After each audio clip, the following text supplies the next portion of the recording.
Morning everyone, welcome back to my channel. আমার ছোট্ট রুমা সোনা চ্যানেলে তোমাদের সকলকে স্বাগত জানাই। অনেক অনেক ভালোবাসা। আশা করি তোমরা সকলেই ভালো আছো, আমিও খুব ভালো আছি। আর তোমাদের সাথে নিয়েই ব্লগটা স্টার্ট করছি। আশা করি আজকের ব্লগটা তোমাদের ভালোই লাগবে। আর গতকাল রাতেই বাড়ি ফিরেছি। তার যত রাত বাড়ছে আর তত ঠান্ডা বাড়ছে। ভাবতে পারিনি যে এতটা ঠান্ডা পড়বে। যাক, শীতকাল বলে শীতে ঠান্ডা না পড়লে হয়।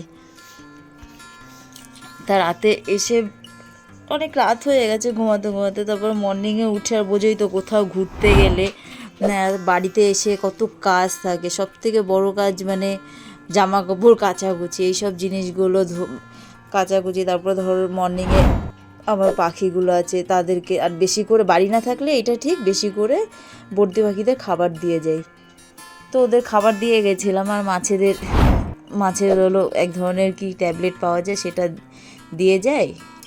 তো ওর জন্য কোনো অসুবিধা হয় না। কোথাও ঘুরতে গেলে মন খারাপ লাগে ঠিকই, পাখি মাছ এদের জন্য বাড়িতে না থাকলে খুব এইগুলোর দিক দিয়ে খুব অসুবিধাই হয়।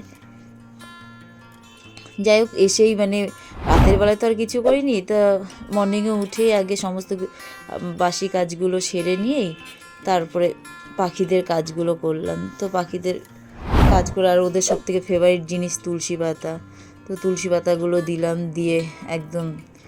আর এই কদিন পুরো পাখির খাঁচা ঢেকে রেখে দিয়ে গেছিলাম।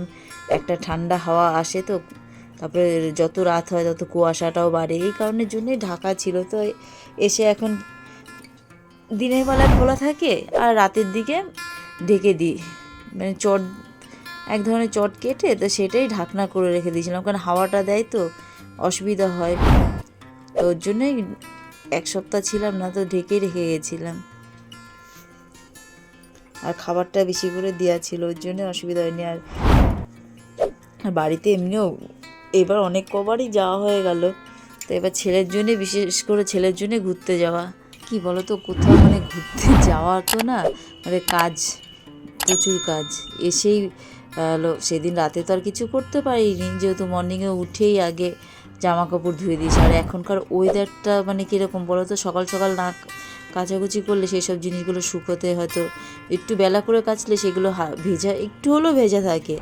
আর ওই জন্যই মর্নিংয়ে উঠে আগে জামা কাপড় ধোয়া, জামা কাপড় কাচাকুচি, তারপরে ধরো জুতো পরিষ্কার করা, এইসব জিনিসগুলো। আর এমনিও কোথাও যেখানে খুশি বেরোই না কেন, জুতো জামা কাপড় এইগুলো মর্নিংয়েই সবসময় বরাবরই ধুয়ে রাখি। তারপরে দেখি নতুন আবার কোথাও প্রোগ্রাম হচ্ছে যাওয়ার, এখনও ফাইনাল হয়নি, দেখি কোথায় যাওয়া যায়।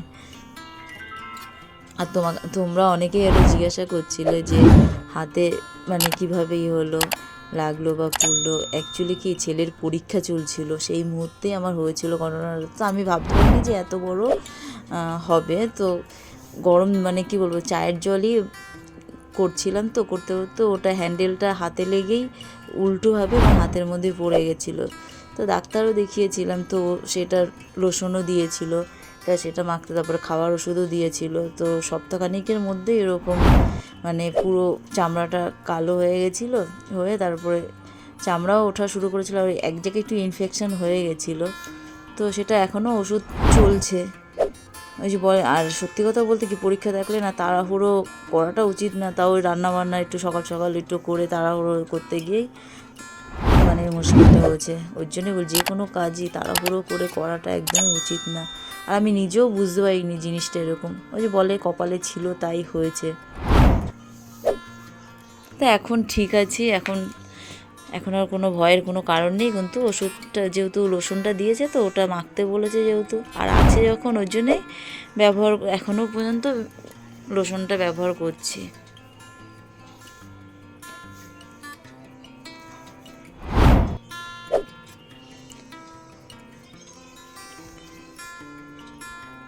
আর সকালে যেহেতু ব্রেকফাস্টও করা হয়ে গেছে, আর দুপুরে রান্নাটা করিনি, তো ভেবেছি সোয়াবিন রান্না করব। খুব রিচ খাবারও খাওয়া হয়েছে, কোথাও ঘুরতে গেলে না তখন খাবার রিচ খাবারটা বেশি খাওয়া হয়।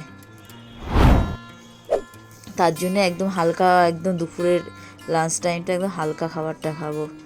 আর যাই হোক, ব্লগটা আর বেশি বড় করলাম না। তোমাদের যদি ভালো লাগে তাহলে লাইক, শেয়ার, সাবস্ক্রাইব অবশ্যই করো। তোমরা ভালো থেকো, সুস্থ থেকো। Good bye. দেখা হচ্ছে নতুন একটা ব্লগের সাথে।